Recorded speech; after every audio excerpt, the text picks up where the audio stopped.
जय हिंद, जय बिहार, जय शिवहर। बहुत बहुत धन्यवाद। श्री चंद्रशेखर जी। माननीय सभापति जी, जय भीम। महामहिम राष्ट्रपति जी के अभिभाषण पर धन्यवाद प्रस्ताव पर बोलने को आपने मुझे अवसर दिया, इसके लिए मैं आपका आभारी हूं।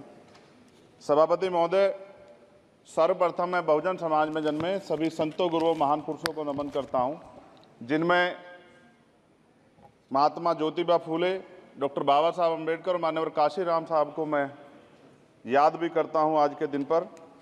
साथ साथ नगीना की महान जनता और भीम आर्मी और हमारी पार्टी आज़ाद समाज पार्टी काशीराम के साथियों का भी धन्यवाद करता हूं। इसके बाद अपने कुल गुरु जगत गुरु सदगुरु रविदास जी महाराज को भी मैं नमन करता हूं, जिन्होंने दुनिया को लगभग 600 साल पहले बेगमपुरा शहर के रूप में दुनिया का सबसे महान लोकतांत्रिक दर्शन दिया। अध्यक्ष महोदय, माननीय सभापति जी, 14 अगस्त 1947 को ये देश अंग्रेजों के अधीन था। 15 अगस्त 1947 को हम लोग आज़ाद हुए। 16 अगस्त 1947 को देश आज़ादी में था, लेकिन धन धरती राजपाट में बंटवारा नहीं हुआ। जो साधन संसाधन थे उनमें बंटवारा सही रूप से न होने के कारण एक बहुत बड़ी आबादी सुविधाओं से वंचित और सम्मान से वंचित रह गई। उनको सम्मान देने के लिए और अंतिम व्यक्ति तक सुविधाएं पहुंचे, इसके लिए लोकतंत्र की व्यवस्था हुई। लेकिन आज़ादी के 70 साल बाद भी हम कहाँ खड़े हैं, इस पर ये चिंता का विषय है। मैं मानता हूं कि सामाजिक न्याय तभी होगा माननीय सभापति जी, जब जातीय जनगणना पूरी होगी और जातीय जनगणना कराई जाएगी और साथ साथ संख्या के आधार पर आरक्षण जो है वंचित वर्गों का बढ़ाया जाएगा।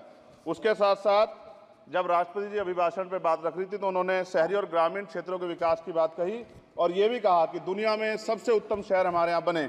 लेकिन माननीय सभापति जी, 70% आबादी तो गांव में निवास करती है, तो गांव की आबादी के बारे में भी सोचना होगा कि उनका जीवन कैसे बदले।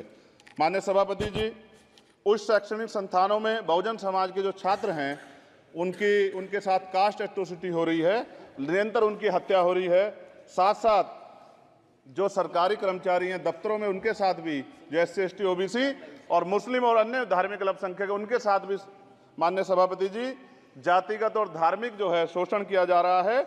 इसलिए मेरी मांग भी है कि पुरानी पेंशन को भी अध्यक्ष जी बहाल किया जाए। जो कर्मचारी देश की सेवा में लगे हैं उनका भी सम्मान होना चाहिए।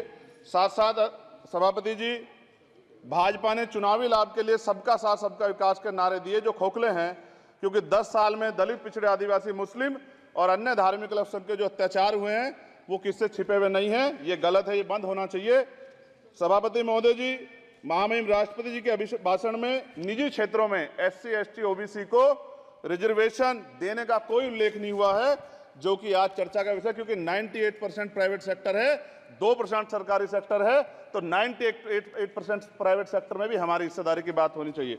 माननीय सभापति जी, आशा कार्यकर्ताओं, आंगनबाड़ी वर्करों, भोजन माताओं के वेतन वृद्धि पे भी कोई उल्लेख नहीं हुआ है, वो भी अभी नंगे, उन पर भी सोचना पड़ेगा। माननीय सभापति जी, जिस क्षेत्र से मैं चुन के आऊँ नगीना से, वो बहुत पिछड़ा क्षेत्र है। उस क्षेत्र में कोई विशेष आर्थिक पैकेज नहीं दिया गया, रोजगार की सेवाएं नहीं है, नौजवान पलायन करता है।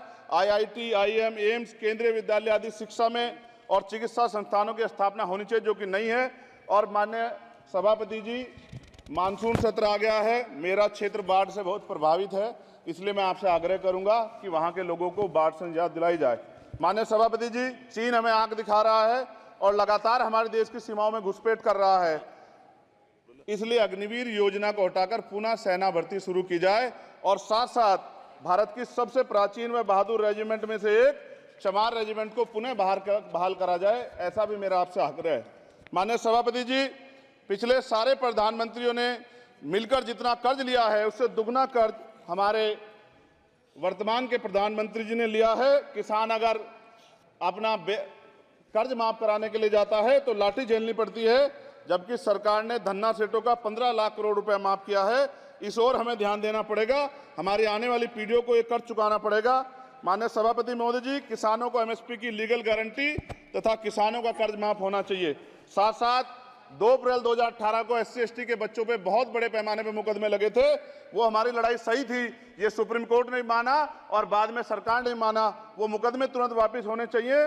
माननीय सभापति जी, प्रेस जो है उस पर भी शिकंजा कसा जा रहा है। जो पत्रकार सरकार खिलाफ बोलता है नौकरी से हाथ धोना पड़ता है, और सोशल मीडिया हमारा हथियार है, उस पर तरह तरह के प्रतिबंध लगाए जा रहे हैं और विरोध करने वालों को सोशल मीडिया हैंडल भी सस्पेंड करा दिए जा रहे हैं।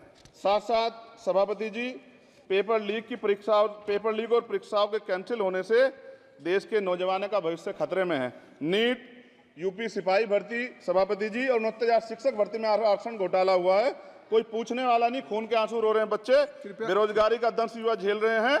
इसलिए मेरा आग्रह है कि युवाओं के लिए कृपया समाप्त करें चंद्रशेखर। माननीय सभापति जी, मैं पहली बार बोल रहा हूं, आप कहेंगे मैं बैठ जाऊंगा, मैं आपकी बात, मैं संवैधानिक मर्यादा का पालन करूंगा, मगर हम तो माननीय सभापति जी सुन ही रहे हैं। आप बोलिए, 1 मिनट। धन्यवाद। एक मिनट और बोलिए। अध्यक्ष सभापति जी, नारी सम्मान की बात करने वाली सरकार, हमने मणिपुर देखा सर, हमने पहलवान बेटियों का हर्ष देखा सर, और हमने सर हाथरस की बेटी का हर्ष देखा सर, और हाथरस के परिवार को जो वादा किया था सरकार ने वो भी पूरा नहीं किया।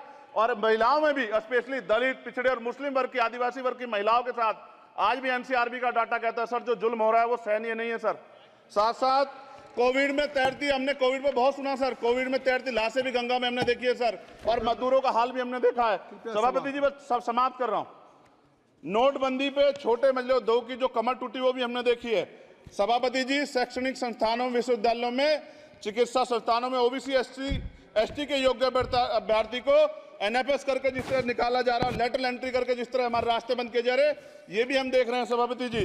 साथ साथ मेरा ये कहना है सर, ये सबका इशू है कि प्राइवेट कर्मचारी सर और सरकारी भी कई जगह पे 8 से ज्यादा घंटों से काम करते हैं, और उनको जो सर उचित वेतन भी नहीं मिलता, तो न्यूनतम वेतन 20,000 रुपए तय हो और 24 घंटे की ड्यूटी। उदाहरण के तौर पे यूपी पुलिस सर बहुत पूरा काम करते हैं वो लोग, वो राज्य के विषय हैं। आप सर मैं आपके राज्य सरकार के लिए भी आपके संज्ञान में डाल रहा हूँ विषय सर। पुलिस सब जगह है सर, लेकिन सवाल ये है सर, बहुत पसीना बातें हैं, 8 घंटे की ड्यूटी और वेतन विसंगति, वोटर स्कीम से उनको जो बाहर किया जाए। माननीय सभापति जी, 1 मिनट चाहिए सभापति जी। राष्ट्रपति जी ने धर्म के बारे में बात की थी, राम मंदिर से पहले हमारे गुरुघर तुगलकाबाद का फैसला आया था राष्ट्रपति जी, वो सभापति जी अभी तक दिल्ली में स्थित सदगुरु रविदास जी महाराज का गुरुघर नहीं बना। साथ साथ सभापति जी, अपनी बात को खत्म करते हुए मैं आपसे कहना चाहता हूं कि जितना देश दूसरों का है सर, इतना हमारा भी है। हम मरने के लिए पैदा नहीं हुए, जो चाहता है हमारी हत्या कर देता है। मूछे रखने पे, घोड़ी पे बैठने पे, मटकी छूने पे हमारी हत्या हो रही है। क्या बदला है सर 70 साल बाद भी? दलित, पिछड़े, मुसलमानों पे हिंसा नहीं रुक रही है सर। मेरा आपसे संरक्षण के साथ ये आग्रह है कि इन घटनाओं को रोका जाए, और देश किसी की बपोती नहीं है, देश संविधान से चलता है सर, और संविधान से चलेगा। संविधान छेड़खानी बर्दाश्त नहीं की जाएगी सर। धन्यवाद।